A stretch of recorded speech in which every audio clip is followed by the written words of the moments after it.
on 30th May 2020 announced a further restriction pertaining to the COVID-19 phenomenon. This briefing is to indicate further measures to be followed in addition to the already announced protocols to be observed by all. The Christian, Muslim communities and all other religions are to observe the following strictly. Some Christian bodies worship on Saturdays and others on Sundays. The Muslim communities generally observe worship on Fridays. With effect from Friday, 5th June, the government will begin stage 1 of the process of easing restrictions, and a format for religious services can commence, and all worshippers entreated to dedicate their first service for the prayer for the nation in this challenging time. 25% attendance with a maximum number of 100 congregants can worship at a time in a church or in a mosque with a mandatory 1 meter rule or 3 feet of social distancing between congregants. In addition, all congregants must wear masks at all times, wash hands with soap and running water, or rub with alcohol-based hand sanitizer before entry. Avoid handshaking or body contact. Register details including phone numbers, manually or digitally. Digital registration can be done on GH COVID-19 app, on Panabio's app, which can be downloaded at no cost. And this is the one that the Minister of Education will speak about. General specific protocols for churches. Churches must ensure these protocols are observed strictly. Thermometer guns or thermal scanners are provided for checking the temperature of congregants at entry points of all venues as necessary. Ensure no mask, no entry policy. 3. Provision of hand washing facilities with running water and soap and or FDA approved alcohol-based hand sanitizer. Provision of adequate waste management facilities, bins, cans, bin liners, and single-use tissues. Provision of adequate toilet facilities for use by members. Regular cleaning and disinfection of frequently used communal places like toilet surfaces and frequently touched surfaces such as doorknobs or handles, preferably every 1 to 2 hours depending on the rate of utilization. Designate a holding room or area where a person who becomes sick at the premises.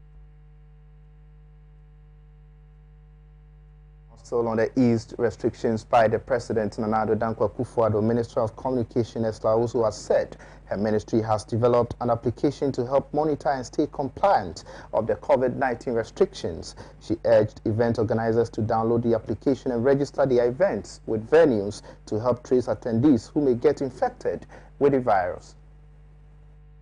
As we know, we need to find a way to monitor compliance with the 25% or 100 people maximum limit that is allowable, permissible for attendance in churches, conferences, funerals, mosques, and other events during this period that the restrictions have been slightly eased.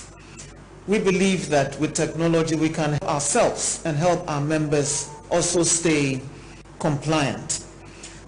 We have developed an app which would help us monitor, help us stay compliant with all of these. It's called the Panabio's app. It's a short form of Pan-African Biosecurity, Biosurveillance app. And we're trialing out Ghana and hopefully to be rolled out in the rest of the continent, since we're working in unison with the African Union and a group known as the Afro Champions, a group of African corporate giants. Let me just put it that way. This application would also be available by a link to the COVID-19 tracker app, which we have already launched and which is already in use. Now, briefly speaking, event organizers would have to download the application and register the event and the venue that the event is taking place. For events which host multiple, for venues which hold multiple events, they can even number it, event number 1, 2, 3, 4, 5. So people can also download this app and pre-book that I want to attend event 3 at such and such a time. Now, if the first event is oversubscribed, they automatically would move you to the next one and send you a notification that you're attending the second or third service on this third Sunday of the month. So you can also plan.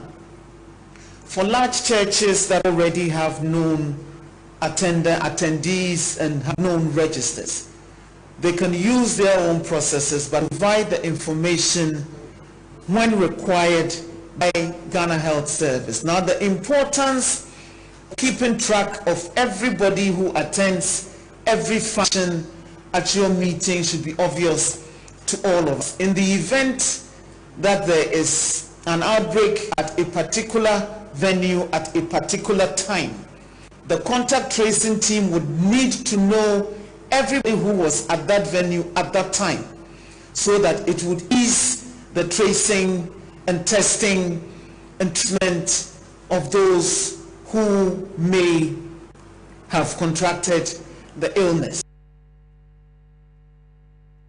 Now, Minister of Education, Dr. Matthew Prempe, has outlined measures for reopening of educational institutions for final year pupils and students in the country. In an interaction with journalists at a press briefing, he also revealed what institutions and students do in preparation for resumption of academic activity on June 15, 2020. The President did direct that the educational institution must start reopening from the 15th of June. We must reopen still with the social distancing and hygiene protocols in place. We must reopen with final year students, meaning those students in any institutions which have their final exams. So if you go to some institutions, there will be people ready to write a certificate for NVTI. If you go to some institutions, there will be some people wanting to write their final examination or were preparing for their final examination of a NAPT exam. So it is those classes that government intends reopening schools for to complete their years. When you come into the Ghana Education Service, those classes would include junior high school students who are about writing their BEC. It would include senior high school students who were just about starting their SSCE exams, and final year university students who are about completing their studies. Yesterday, around 4 p.m., we had a long discussion with all the vice chancellors as to how to roll their reopening out of public universities. The opening up of the universities that will start on the 15th of March, 15th of June 2020 is for the tertiary institutions. All tertiary institutions can open from the 15th of June, and I mean final year students. In private and public institutions can make arrangements and start going into school from 15th of June.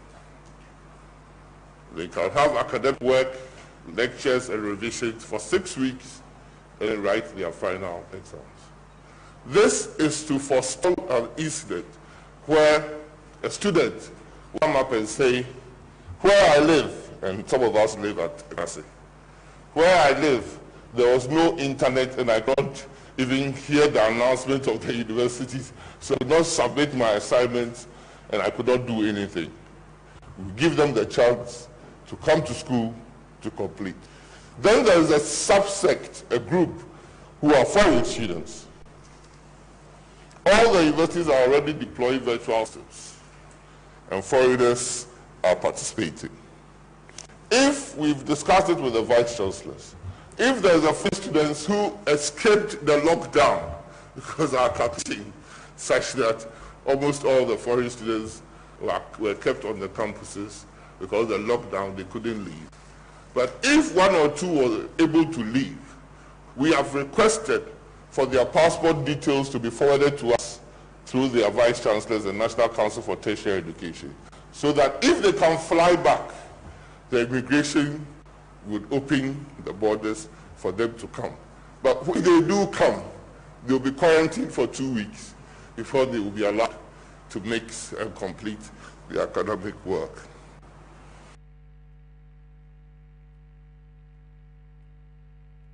Away from that, a charitable organization, All Souls Outreach, that works to complement efforts by government to minimize the impact of COVID-19 pandemic on the less privileged in the country, has donated food items, face masks and hand sanitizers to some retired footballers and residents of Cape Coast.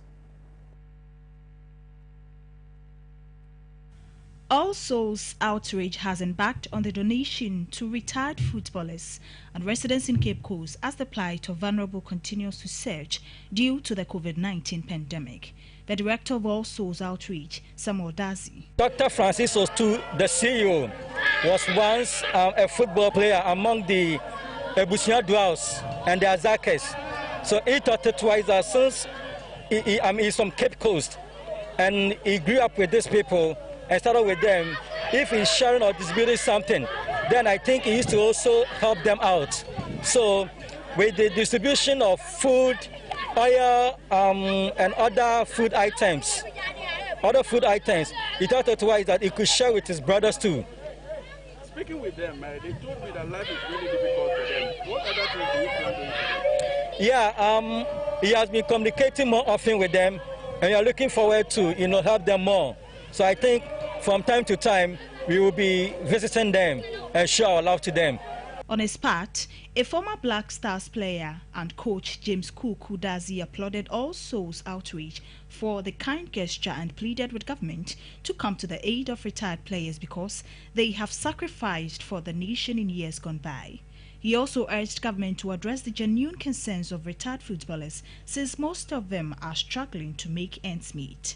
We, the Cape Coast Retired Footballers Association, we are very, very, very grateful for this gesture because in times of this nature, we need such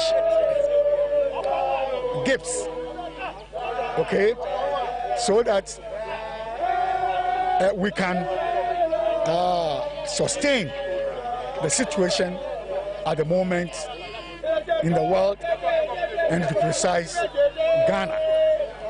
So I believe that it's a good thing, and we believe that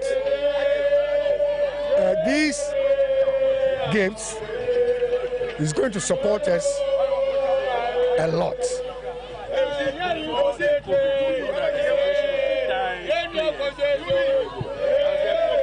the COVID affected more the livelihood of retired footballers? Definitely. As you said, before this pandemic, already most of the retired footballers were handicapped.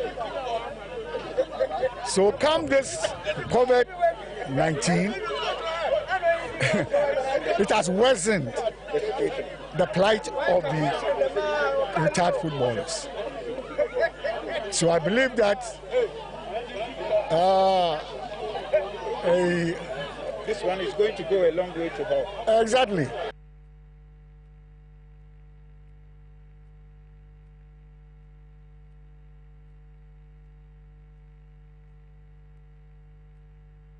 The opposition National Democratic Congress has taken a swipe at the Akufo-Addo-led government on easing restrictions over coronavirus for mere political gain. Briefing journalists at the presser, the party's National Communications Officer, Sami Jemfi, indicated that the president's easing of restrictions was motivated by parochial interest and not that of the country. A firm belief that this decision is mainly intended to pave way for the Jimensa-led Electoral Commission to carry out its rigging agenda through the execution of their needless and wasteful new voter register agenda. It is very clear that the easing of restrictions was motivated by the president's parochial political interest and not the national interest. The fact that church and mosque gatherings are not supposed to have more than 100 people in attendance and are supposed to last for just an hour. But the NIA and the Electoral Commission have been given the freedom and the carte blanche to register an unlimited number of people from 7 a.m. to 5 p.m. That's 10 hours. Shows clearly that the so-called partial reopening of churches, mosques, and schools was only a ruse to the president's main agenda, which is the new voters register. And let me repeat this for emphasis. The president says that schools and churches, mosques can reopen, but they are not supposed to exceed, for churches and mosques, an attendance of 100 people. And they are not supposed to have services beyond an hour. And yet, in that same address, the president says the NIA and the Jimensa-led EC can go ahead and register people in this country. They were not limited as to the number of people they can register per day. They were not limited as to the number of people they can gather per day. And they were not limited as to the number of hours they can spend on that needless and useless exercise that has the potential of spreading the coronavirus per day. No limitations or restrictions were imposed on that. That should let you know that the president's main agenda, main motive for easing these restrictions is, as we have already indicated, the execution of the needless and wasteful voter register agenda of the Jimensa-led EC's refusal to honor the invitations of the National House of Chiefs, which were intended to promote dialogue on the matter of the EC's entrenched decision to compile a new voters register for the 2020 general elections. Our traditional authorities, Nananom, are key stakeholders in Ghana's peace architecture and have contributed enormously to the peace, stability, and democracy we are enjoying in Ghana today. The refusal of the Jimensa-led Electoral Commission to honor their invitation is therefore highly disrespectful and an insult to the values and customs of this country and must be condemned by all well-meaning Ghanaians. As we have already stated publicly, the NDC shall employ every legitimate means to stop the EC's attempt to foist on Ghanaians a needless and wasteful new voter register agenda, which is only intended to disenfranchise millions of eligible voters. Thank you. That was the National Communications Officer of the opposition National Democratic Congress, Sami Jemfi. Away from that, the Electoral Commission of Ghana has begun the pilot registration of new voters register. The exercise forms part of the Commission's decision to compile a new voters register ahead of the 2020 elections, despite series of concerns. After the easing of the restrictions on social gatherings by Nana Addo Dankwa Akufo-Addo on Sunday, the Electoral Commission has begun the compilation of a 2020 voters register. The pilot exercise within selected areas began with strict precautionary measures to ensure a smooth registration. The regional director of the commission, Benjamin Banobio, says they will register as many people as they can, and at the time of reporting, about 30 people had gone through the process. He said they are ensuring all protocols necessary to prevent spread of COVID-19 and indicated that they have all the materials to cater for many people. As you are aware, the Electoral Commission will be rolling out a new compilation of the voters register. come late June. And as we usually do, when we are going to embark upon any new activities, we pilot. So today and tomorrow we are piloting our machines, the new kit, to find out how the machine will fare when we get into the D-Day, that's the main registration exercise. We started this morning. Before then, we have involved all the political parties and other stakeholders to come and witness and take part in the exercise.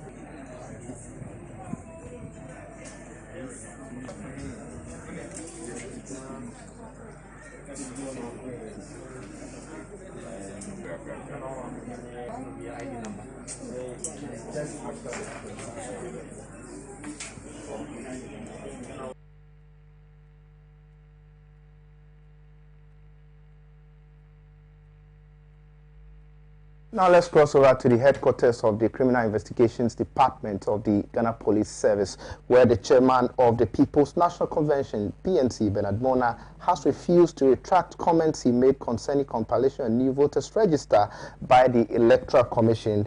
His refusal follows hours of intense interrogation at the headquarters of the Police Service by the CID operatives. My colleague, Elizabeth Mafo, is on the phone. Lily, good afternoon and welcome to Pan-African News. Hello, okay. I understand we've been joined on phone by my colleague Elizabeth Mafo. Lizzie, can you hear me? Hello. All right, can you tell us what is happening at the headquarters of the CID? Okay, so right now we are waiting for Bernard Mona to go out and tell us to give us an update on what went on inside. We were in here. They actually placed at the two attacks in the morning, and one called the went to the CID headquarters where the interrogation is supposed to take place. Now when they got here, the police were already lined up, and they met them at the junction where they are coming from the zoo. The junction saw the police headquarters premises. They met them there, and then just stopped, so they didn't allow them to just pass right and to come inside. So they were just out of the fence, only kind of thing was there. For like 30 minutes, no one was allowed to pass. So the sound of music to let them went ahead of Bernard Mona to talk to the police, to allow them to go through.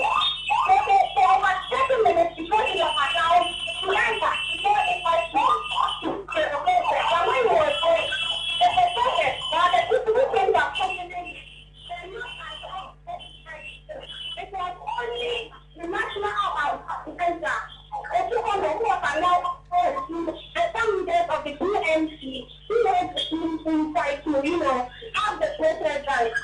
Apart from the Deputy General Secretary of the National Democratic Congress, who are other notable persons you've seen accompanying the chairman of the PNC to the police headquarters?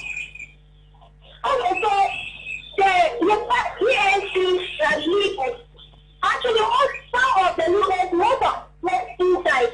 They went with their lawyers, they went inside waiting for him to come.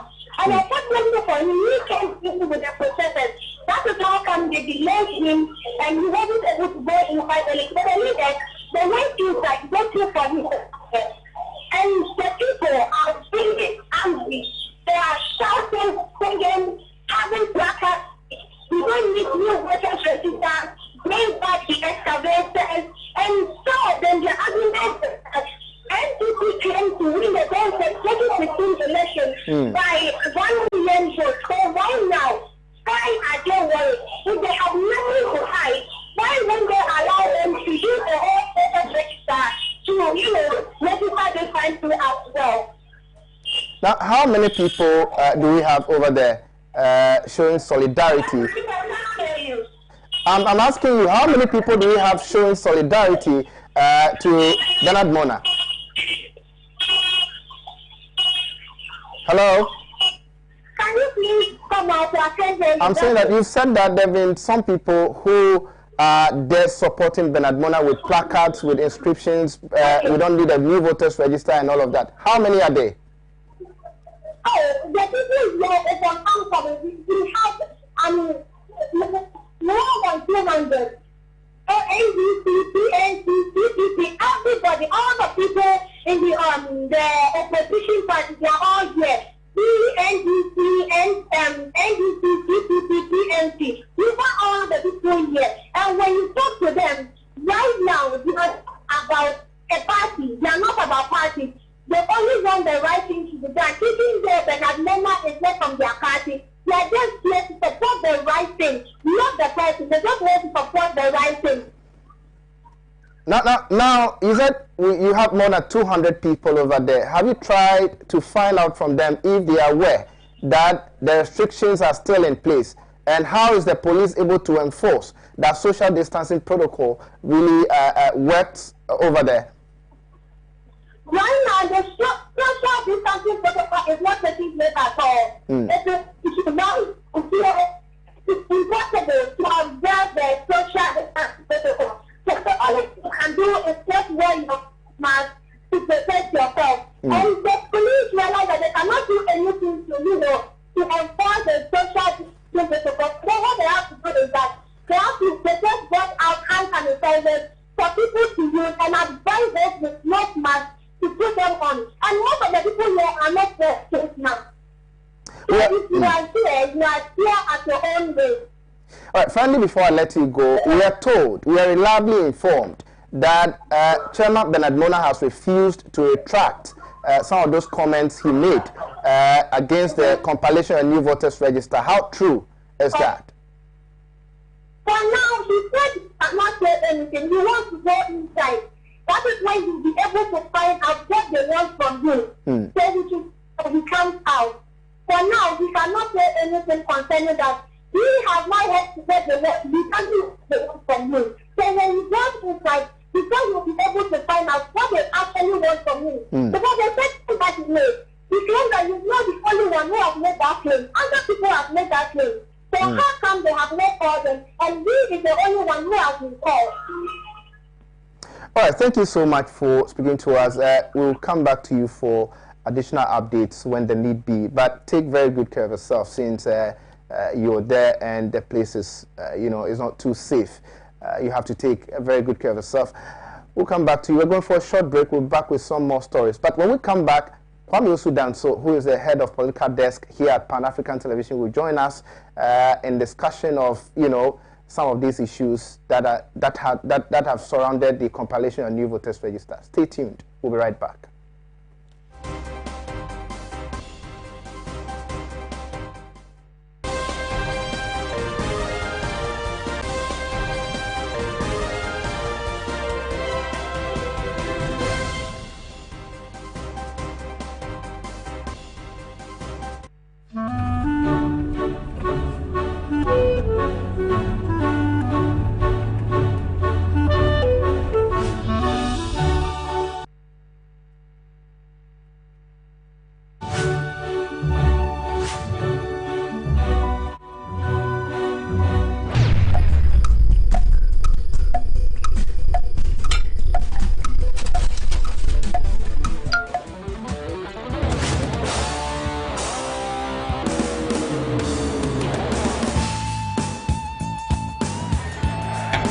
It's incredible!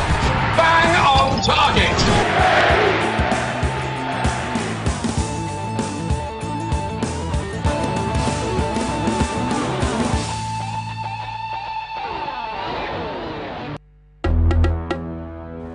Hello? Oh, Sisiana sound.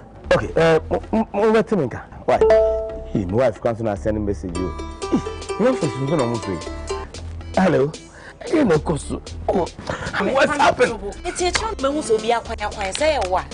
We signed for a fair. I'm so young. My wife is not testing messages here. And our officer so I'm trying to tell man. She says, I mean, so we a guy man and may young who could look right. And also wants a family drilling company limited for Kana. What's it name? Family Drilling Company Limited. Ye too borehole, biofuel, biogas, swimming pool, plumbing works in Yinaso, Yeyebi, Freya, 0240-333-111, and NASA 0244-144-822. Miampa and no swimming pool me fee. Me want to will be here. Family drilling now. Family drilling. Me out with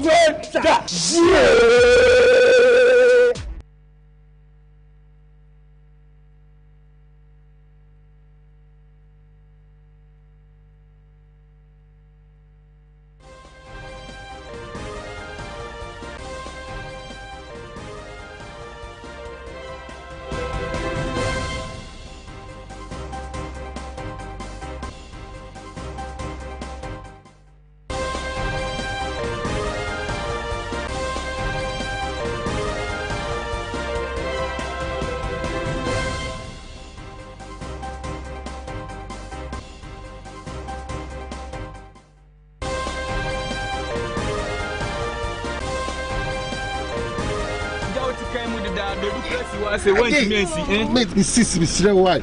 The medical literature, the malaria didn't ya chase a Kawakuma 2 years. So, no down proke her by Mr. We see somebody say from Oiren so Dr. Katchen said, or malaria, one nipedumwa. So, no dank anti my ex, Yarea malaria, Ebe Kokra, Obu Honoma, Yemian Yanswa.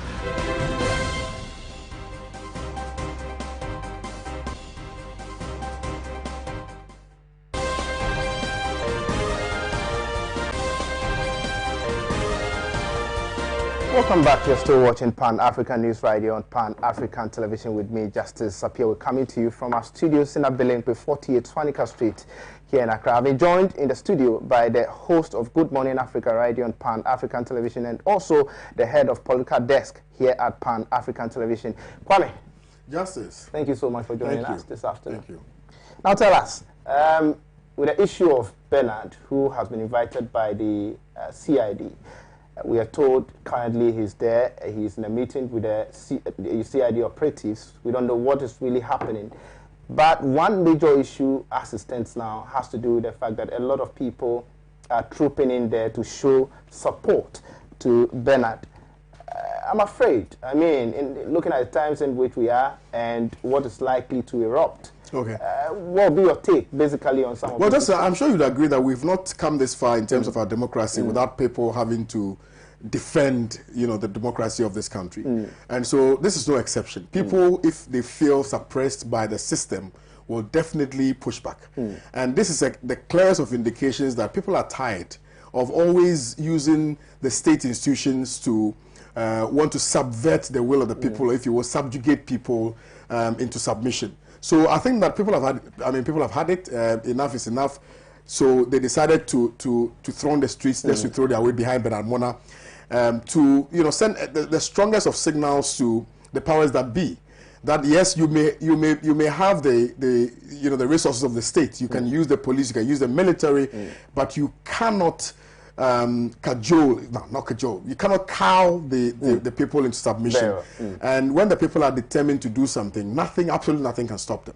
And so this for me demonstrates how far we've come in terms of our democracy, and demonstrates also the people power that can also be brought to bear in the event that people are opposed to things that they feel are directly at variance with the provision of the Constitution, and also directly at variance with protecting their rights to free speech and things like that. But we are told that police is trying to prevent persons who would want to go and show support to Bernard. I mean, don't you think that this is likely to degenerate into something later we will be unable to handle? I think that the police are supposed to conduct themselves in a very professional manner. Like I said, if the people feel suppressed for far too long, the only remedy that they have is to push back.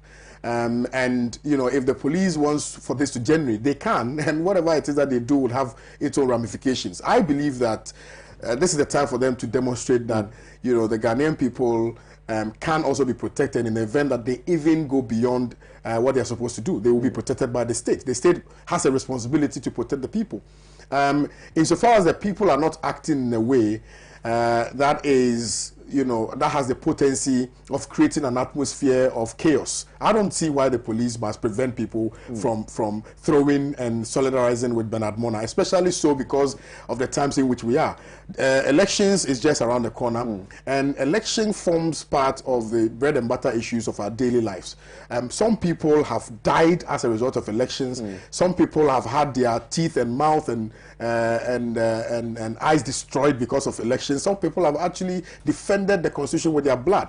And so it is a matter that forms part of our pivotal conversations regarding how we want to move the country forward in terms of our democracy and in terms of our development. And so, I would be surprised more than ever so if the police begins to act in a manner that will appear, that they want to brutally assault the persons who are solidarizing with Bernard Mona. Insofar as they are not being violent, I don't see why the police must be violent.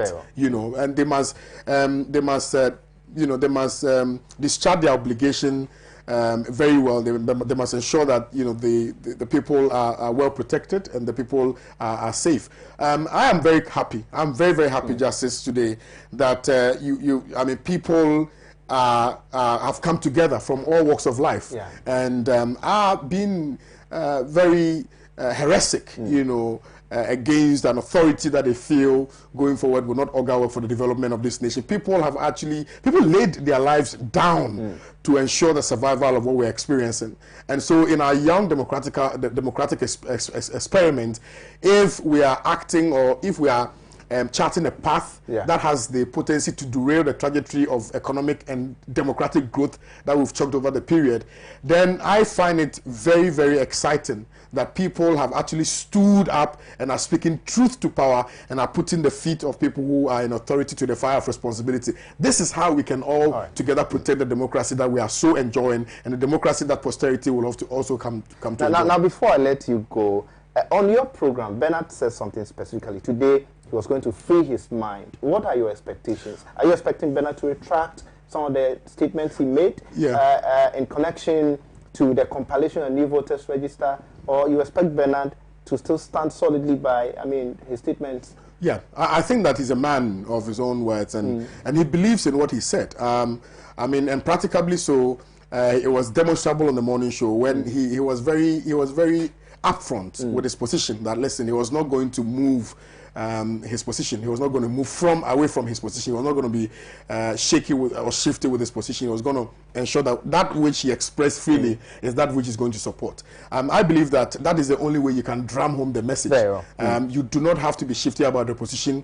You do not have to come across as somebody who is afraid of the system. You have to be by your position in as much as you believe in that position. The Constitution enjoins us to protect the sanctity of the Constitution, and the sanctity of the Constitution embodies the spirit of the people. Are you following? So, if there are some provisions in the Constitution that appears to be, well, of course, through the actions and inactions of the EC appears to be thrown to the dogs, then we must at all times defend the Constitution, and that's exactly what he's doing. So I stand with him. I like what he's doing, and I believe that this is also a show of some level of resilience, and it also gives the younger generation some level of confidence that yes, we can still do it.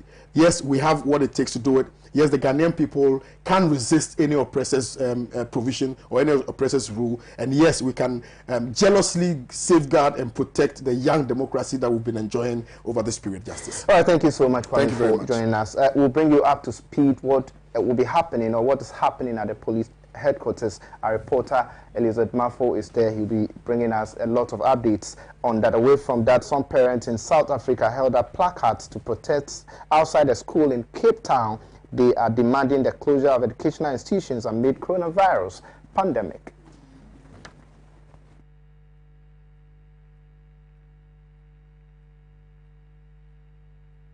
Reopening of schools has been delayed by a week to allow school administrators to prepare. The Basic Education Ministry said the reopening was delayed in consultation with Sector Minister, who is expected to give further details. The South African government has authorized the reopening of schools as it begins to ease restrictions imposed to battle COVID-19. Teacher unions had requested for a delay, citing the lack of unpreparedness. Places of worship have been allowed to reopen on a condition that not more than 50 people will be present. The Southern African nation is moving to level 3 of easing lockdown restrictions with a sale of alcohol and movement within districts.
Oh, it's...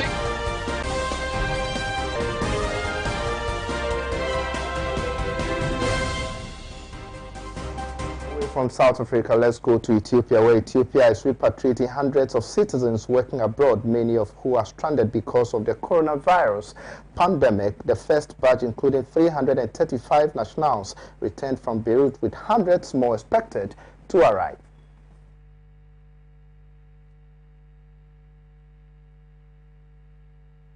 Thousands of migrant workers are among the most vulnerable groups as an unprecedented economic and financial crisis in Lebanon, along with a global pandemic, is forcing these migrants back home.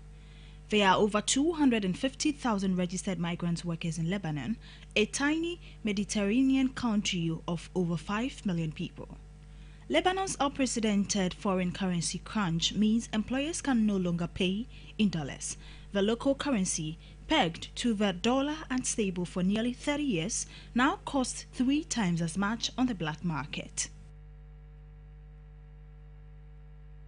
To Nigeria, where the gruesome murder of a 22-year-old student, Omovera Omozuwa, has sparked public outcry and widespread condemnation in Nigeria.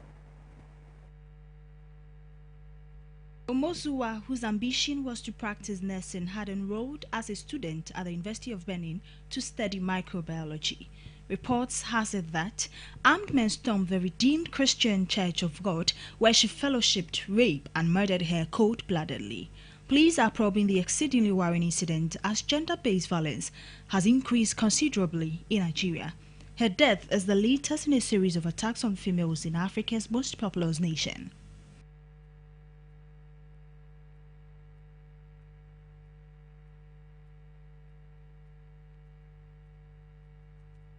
That's all for the local front. Up next is business.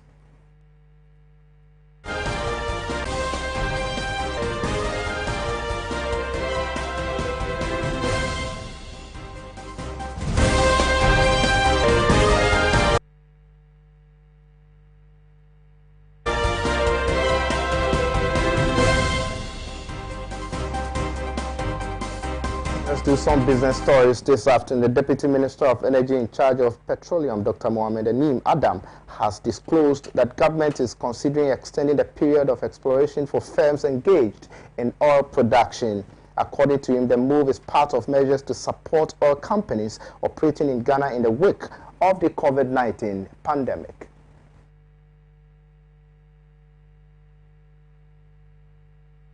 The COVID-19 has impacted negatively on the petroleum sector around the globe. It has also led to a drastic decline in crude oil prices, a situation which has affected government's budget. Dr. Adam, who previously chaired the Public Utilities Regulatory Commission, was of the view that extension of the exploration period for companies that are doing expropriation was key. The former executive secretary of the African Center for Energy Policy further revealed that Ghana was not an oil-dependent country since the economy is highly diversified. The Petroleum Commission has allayed fears of the COVID-19 outbreak derailing oil and gas production in the country.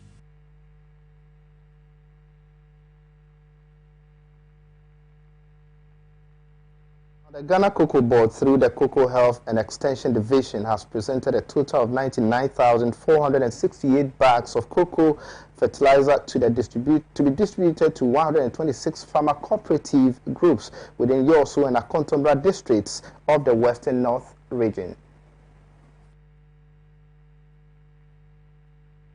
Buaku District Technical Officer John Ahin, who confirmed the development in an interview, said the 126 farmer cooperative groups were from the Riauso and Akontombra districts with a maximum number of between 250 and 300 members in each group. He said his outfit, with the support of the farmer groups, have pruned all the selected farms to pave way for the application of the fertilizers. He said the farmer cooperatives were used to ensure that the government-sponsored agrochemicals were fairly distributed to the rightful beneficiaries. John Ahin advised beneficiary farmers to take experts' advice from the technical officers and added that the district has enough technical officers to attend to each farmer. He asked them to desist from smuggling the fertilizers to other areas for sale, since the security agencies were on the alert to arrest any farmer who sells the fertilizers and the buyer as well. The district technical officer appealed to farmers to regularly maintain their farms in order to get good yields, since farm maintenance was key in cocoa production. He urged cocoa farmers within his operational areas to either join or form farmer cooperatives in order to benefit from the Cocoa Board program and policies. That's all for business. Up next is international news.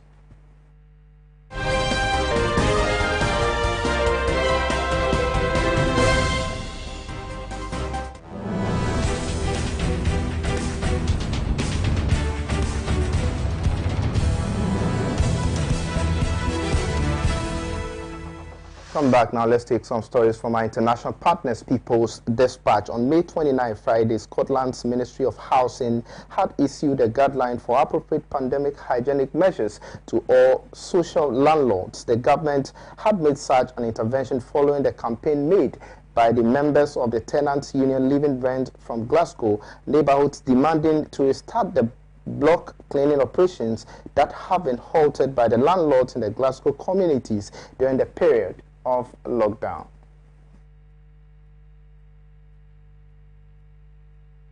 The Tenants Union has initiated Hygiene Kills the Virus campaign in communities, demanding to resume cleaning activities in the Scottish neighbourhoods. On Friday, Living Rent has stated that since the beginning of the pandemic, people living in high-density housing across Scotland have faced vital block cleaning services being withdrawn from their communities by their landlords. All Living Rent members in this block have been organising to tackle the serious problem and the threat to their health it has posed. Today, we are delighted to announce that Housing Minister Kevin Stewart has done the right thing and issued clear guidance on appropriate pandemic hygiene measures to all social landlords. Living Rent social and council tenants have worked hard to document evidence, negotiate the reinstatement of cleaning with individual landlords, and pressure the Scottish Government to issue across-the-board guidance on how to keep tenants and cleaning workers alike safe during this public health crisis, added the Living Rent group. The recently published government guidance states that it is essential that there is at least daily cleaning of touch points and deep cleaning of lifts and regular cleaning of stairwells. 2. There's the need to be clear and prominent posters instructing on one in the lift policy. 3. The need for social distancing, encouraged by clear markings. 4. Workers must be supplied with PPE as per government guidance. 5. Tenants must be informed of any change in service. The Living Rent group has stated that the volunteers of the groups will now onwards make sure that the guidelines issued by the government are properly implemented by the landlords across Glasgow.